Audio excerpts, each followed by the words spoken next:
ناظرین، پاکستان بھر میں دھند کا راج ہے اور متعدد علاقے اس وقت دھند کی لپیٹ میں آ چکے ہیں۔ گہری دھند کے باعث موٹر وے کو بھی مختلف علاقوں سے بند کر دیا گیا۔ پہلے کھولا گیا تھا، لیکن دھند بڑھ جانے کی وجہ سے اور ٹریفک حادثات معمول بن گئے تھے۔ اسی بنا پر موٹر وے پولیس نے بھی سخت قدم اٹھایا۔ موٹر وے پولیس نے سکھر ٹو ملتان موٹر وے کو عام ٹریفک کے لیے مکمل طور پر بند کر دیا۔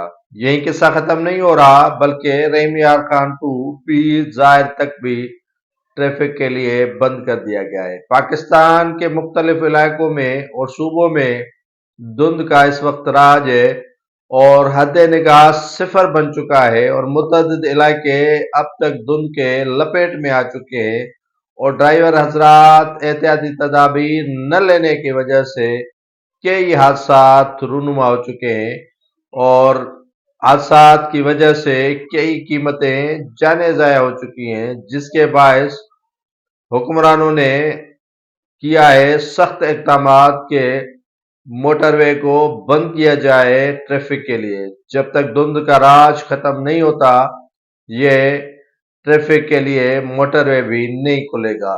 عام شاہراہوں پر سندھ سمیت پورے پاکستان میں اس وقت بھی حد نگاہ صفر ہے، لیکن ہمارے ڈرائیور حضرات احتیاط بالکل بھی نہیں کرتے، اور جس کے باعث حادثات رونما ہو رہے اور کئی قیمتی جانیں ضائع ہو چکی ہیں۔